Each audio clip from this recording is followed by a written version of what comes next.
Schedules an extra flight from Pyongyang to Vladivostok. Some say it's a sign Kim Jong-un will be heading to Russia's Far East for his first summit with Vladimir Putin. South Korea's finance minister announces a slew of measures to boost the local economy, including major help for construction companies to win orders overseas. And with Korean boy band BTS at the top of the album charts, we'll look at the impact they're having on the economy of their home country. Estimates have them bringing South Korea billions. It's 4 p.m. here in Seoul. Thanks for tuning in to our afternoon broadcast. I'm Devin Whiting. There have been growing signs that North Korea's Kim Jong-un and Russia's President Vladimir Putin would soon meet in Vladivostok on the sidelines of a separate forum there. Now, one more hint at that, a flight apparently scheduled between the two countries. Lee Ji-won has more.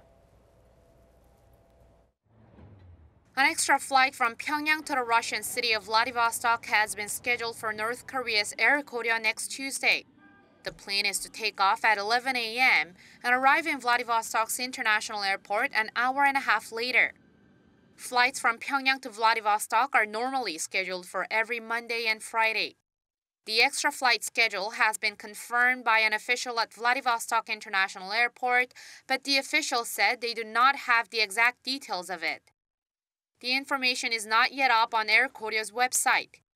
And it's reported that when asked about the flight, airline officials are denying the extra schedule, adding not to ask them questions. This further fuels speculation that North Korean leader Kim Jong-un could visit Russia next week for a summit with President Vladimir Putin. Neither side has officially confirmed anything about the possible meeting. But earlier this month, Russia's presidential aide Yuri Ushakov confirmed that an invitation has been handed over to the north and that Russia is waiting for a response from Pyongyang. In March, North Korean Protocol Chief Kim Chang-sun spent about a week visiting Moscow and Vladivostok, and South Korea's Foreign Affairs Ministry also confirmed that a summit between the two leaders is currently in the works. Should Kim Jong-un fly over to Russia next week, the two leaders are likely to have the first Pyongyang-Moscow summit in 8 years on April 24th, the day after Kim's expected arrival. Putin is scheduled to fly over to Beijing for a forum on China's One Belt, One Road initiative later that week. Since last year, as North Korea has been getting more involved in talks with South Korea and the U.S., Kim Jong-un visited China 4 times.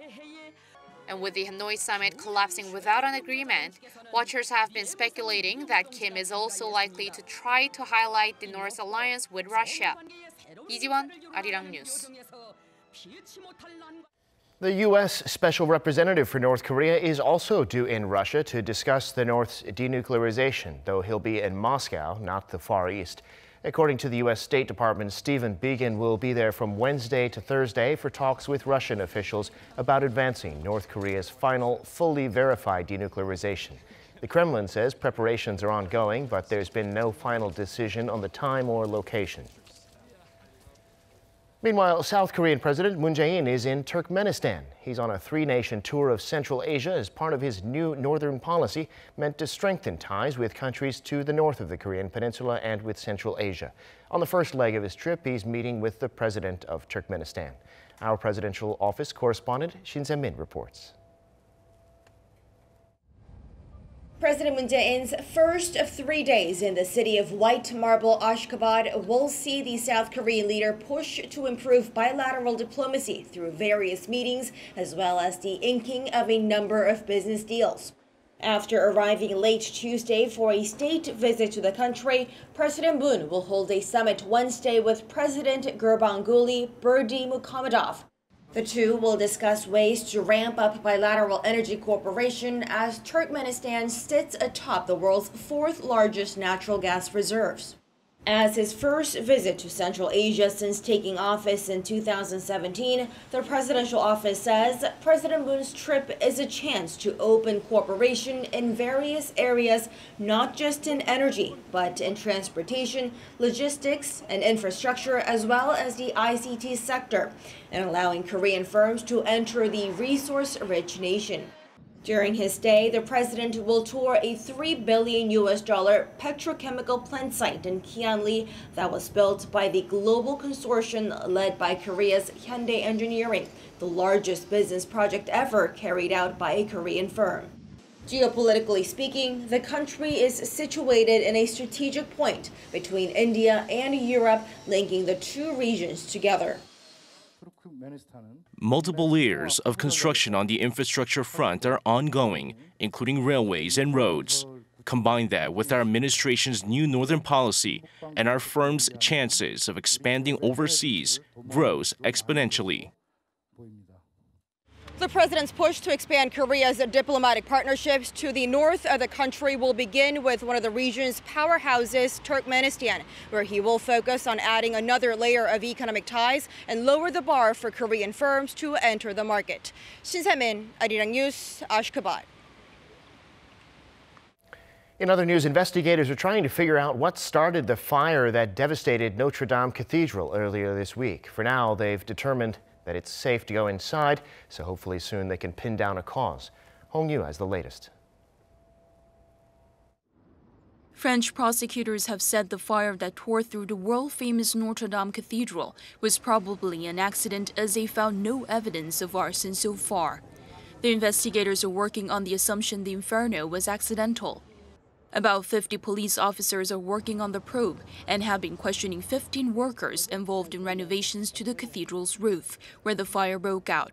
Paris prosecutor Remy Aides told reporters on Tuesday that the investigation will be long and complex, as they will not be able to enter the cathedral until experts have checked its stone walls and the building has been made structurally safe for inspection. Experts say damage from the heat, which reached more than 800 degrees Celsius, and from the vast quantities of water that firefighters poured into the cathedral, needs to be assessed. All in all, the structure is holding up well, but some weak points have been identified, especially around the vault, meaning the ceiling, and also on one of the gable ends of the north transept that has to be secured, which has led to the evacuation of 5 residence buildings. After the police and fire services spent 48 hours assessing the security and safety of the cathedral, experts will enter it to retrieve some of the many treasures that are stored inside. Hong Yu, Arirang News.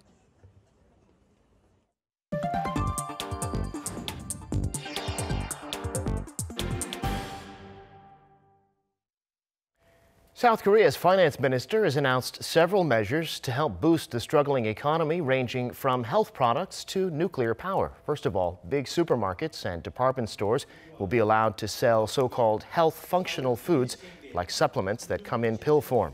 Hong was speaking Wednesday at a meeting of economy-related ministers. He also said the government will help develop the country's nuclear decommissioning industry and win contracts to safely shut down nuclear facilities around the world. The Trade Ministry says it will leverage Korea's know-how and technology from its own nuclear phase-out process and win 10% of the decommissioning market by 2035. It's an industry estimated to be worth almost $500 billion. Construction companies will get help with their exports, too. The government will create a fund worth $2.6 billion to help them win orders overseas. Prime Minister Lee Na-yeon says the healthcare industry is at a turning point because of changes accelerated by the Fourth Industrial Revolution and the aging population. Speaking at the 14th Bio-Korea Convention on Wednesday, Lee said the government will respond to those changes by encouraging the development of new drugs, medical devices, and regenerative medicine. The government aims to increase life expectancy to 75 years by 2023, and Lee acknowledged that medical technology is in line with that goal. But he said it must also work to prevent healthcare inequality. Bio-Korea is a huge event for the industry, running through this Friday. Around 25,000 professionals from 50 countries are expected to participate. South Korea's production, domestic sales, and exports of autos all fell last month. The Trade Ministry said Wednesday auto production dropped over 5% on year in March to 343,000 units, mainly due to fewer working days and the series of labor strikes that hit Renault Samsung Motors. Domestic car sales fell near 6%. Exports also fell over 3% to 214,000 units last month due to sluggish sales in the Middle East and the EU.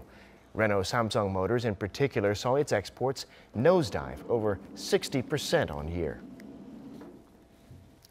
A surprise ending to the bitter legal battle between Apple and Qualcomm. The two companies have agreed to settle all ongoing lawsuits against each other. Lee Sung-jae tells us more. Apple and Qualcomm have agreed to settle all of their ongoing lawsuits, bringing a surprise end to the massive legal dispute that's seen the two tech giants sue one another across the globe. As part of the settlement, Apple will pay Qualcomm an undisclosed amount, while the two have also reached a 6-year global patent licensing agreement, which may be extended for another 2 years. In addition, Qualcomm will supply parts to Apple for the next several years.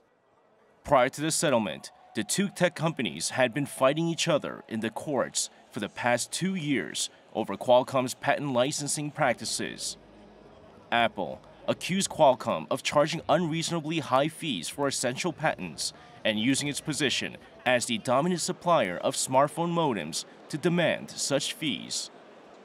The lawsuit began in January 2017, but the two companies entered court just this week. In an even more surprising development, news of the settlement came while the two sides were still reading their opening arguments. The settlement is bad news for Intel, as recent speculation suggested Apple was planning to use its 5G chips for its 2020 iPhones. Insiders say news of Intel production delays could have been a factor in Apple's decision to come to bury the hatchet with Qualcomm. Lee Sung-jae, Arirang News.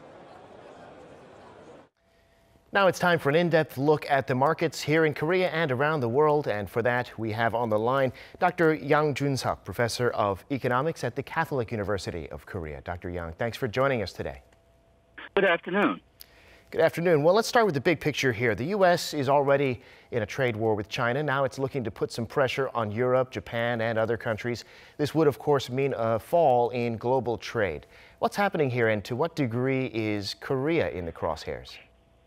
Okay, well, Bloomberg did an interesting calculation. It's estimated about how much of the global GDP as well as GDP in each country can be affected by the current unstable global trading environment. This includes not only problems with the United States and China, Japan and EU, but also things like slowdown in EU and Brexit. But it found that about 2.3% of global GDP is vulnerable to current trade instability. That does not necessarily mean that GDP will fall by 2.3%, but 2.3% of it is vulnerable. Now, Korea was on a relatively higher end. Korea was vulnerable for about 2.9% of Korea's GDP. It's considerably lower than UK and Ireland, which was in the 10% range, 10% of their GDP being vulnerable, and then Germany, Mexico, and China, who were vulnerable to about 4% range. But Korea's vulnerability is higher than the U.S., which is 1.5% for the United States.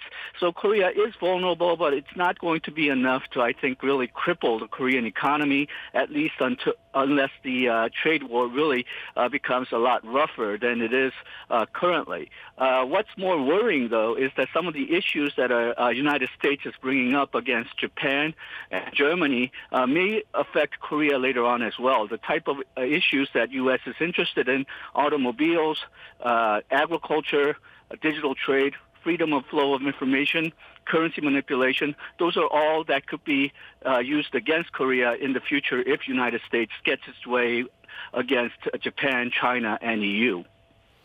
Very interesting. So things could be worse in a sense, but there also could be more trouble down the road. Now we have China's GDP figures for the first quarter, growth of 6.4%. Now, China growth has been a big factor for investors in Asia and beyond. So how does that number stack up? Okay, well, economists were expecting 6.3, and it's slightly above expectations. It hasn't had a large positive effect on the market so far, I think because a lot of people distrust Chinese government figures.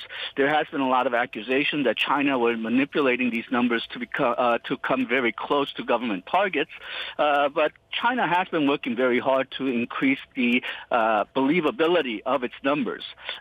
So I think it's a good sign. A lot of people are taking this as an indication that the Chinese economy is bottoming out and it's getting better. But we'll need to see if this growth continues. One very optimistic figure I see is that their factory output has grown and the consumption has risen. So that signals that gives a good signal that perhaps this recovery will be long-term.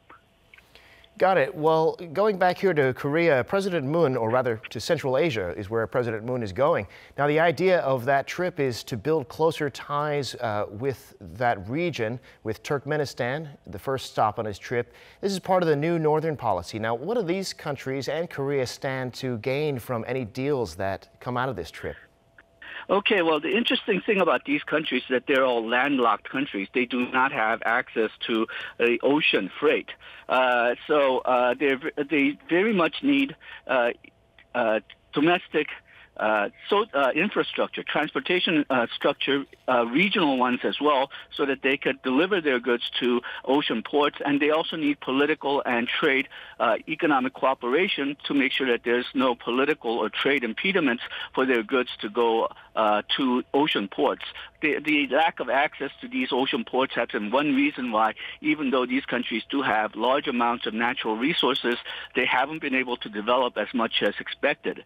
And if we need to build infrastructure there, that's a very big market for Korea, especially the construction industry. But it also fits in with Korea's attempt to sort of build a regional free trade economic region, which includes the Northern Asia region of these three countries.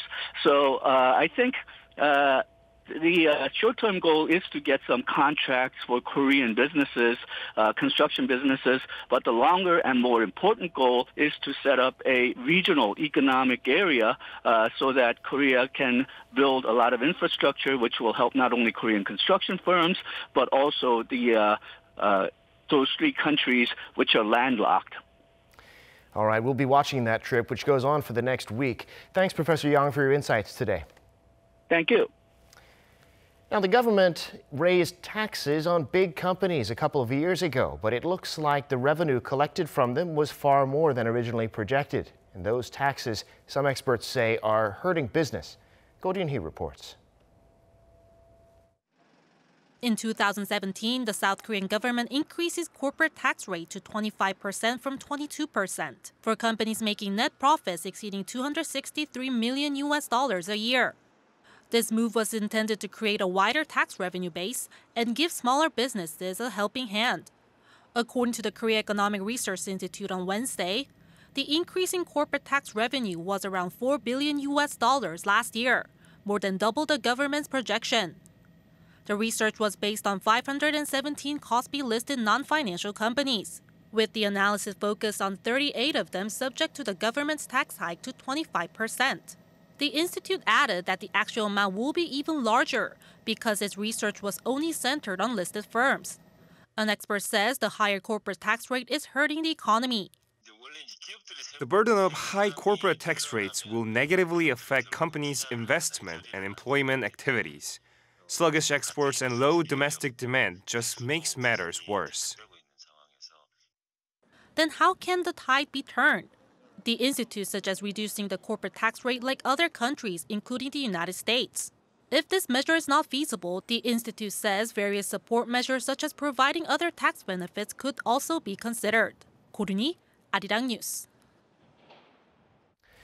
Global K-pop sensations BTS are smashing record after record, and the Korean economy is also benefiting from their achievements, as our Sobo Bin reports.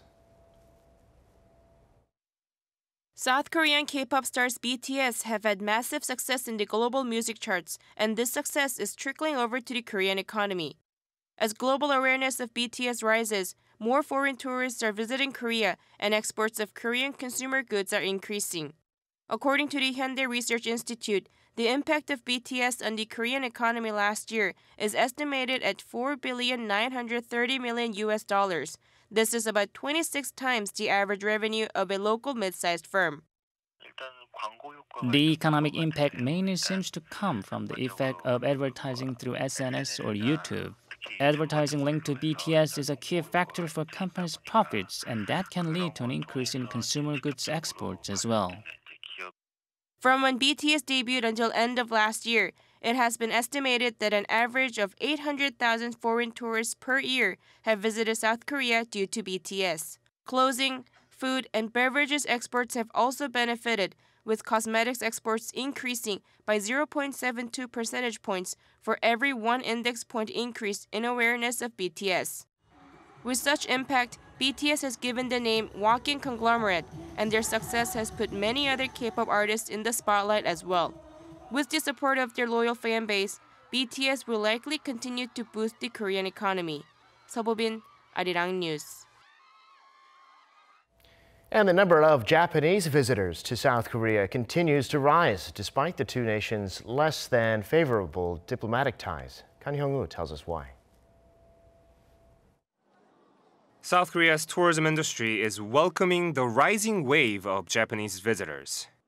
Despite worsening diplomatic relations between Seoul and Tokyo due to the recent South Korea-Japan radar lock dispute and the South Korean Supreme Court's ruling in favor of forced labor victims, the number of Japanese visitors to South Korea keeps going up and up.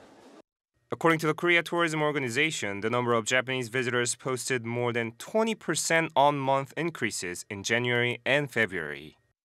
It says Japan's younger generations, who are mostly undeterred by political or diplomatic issues and more interested in K-pop, fashion, and beauty, are one of the main driving factors behind the upswing. With the Golden Week, a 10-day-long break in Japan coming up at the end of April, South Korea will see the number of visitors from Japan swell during the holidays. According to global tour agency Trip.com, flight bookings from Japan to South Korea during Golden Week have soared by 361% compared to the same period last year. Global tour search engine Skyscanner also released a report that shows Seoul is the most searched for destination by Japanese during the upcoming Golden Week. Earlier this month, the Korea Tourism Organization held a convention in Fukuoka to promote the new Hallyu, the boom of Korean culture, entertainment, and products that have spread across the world. Kan Hyung-woo, Arirang News. Now, interest in Korea goes beyond K-pop and tourism. It even extends to gardening tools. There's one craftsman whose handmade tools have become a big hit overseas. Kim Hae-sung reports. Cutting, heating, and hammering. After 30 minutes, the homie takes shape and is installed into a wooden handle. Called Yeongju 대장간 homie, this hand plow is one of the top 10 gardening tools listed on Amazon. The angle and sharpness of the blade make it easy to dig out weeds, plant seeds, and do all kinds of gardening activities. 66-year-old blacksmith Song No-gi has been making homies for more than 4 decades. 호미를 만드는데 좀 저처럼 재질이 좀 중요하고 나이를 선 나이라든가 각도가 좀 중요하죠. Homies have been used by farmers in Korea for more than 100 years, but they recently went viral abroad through YouTube and online shopping malls. Demand is high, especially in the US and Australia, as they have more big farming machines thanks to the large amount of land, but not small plows that people can use for gardening.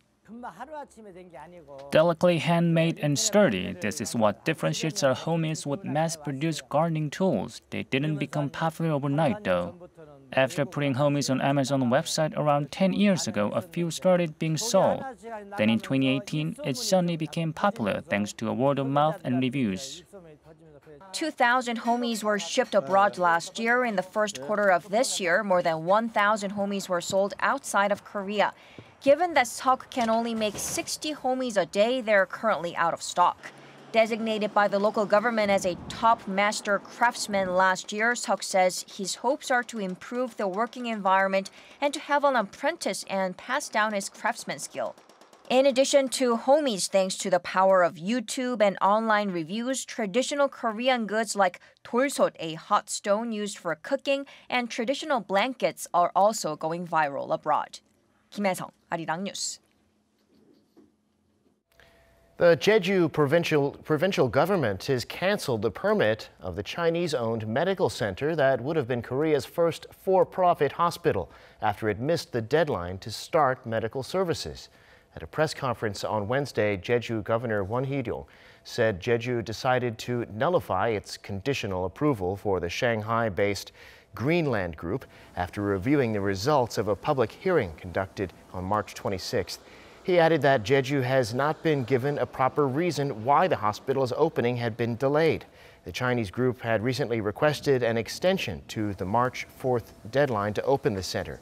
The center received conditional approval from the Jeju government last December, but would have only been allowed to treat foreign patients.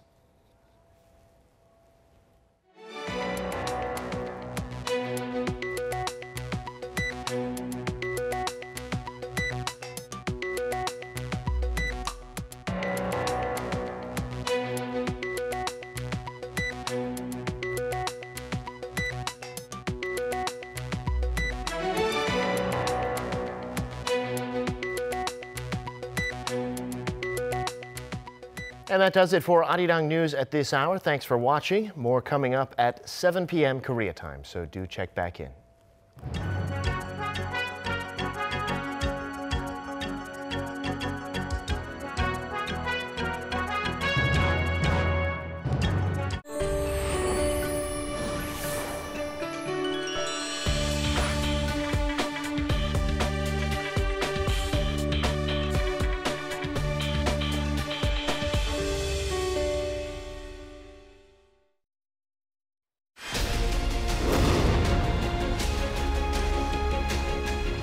Daily news you need to know.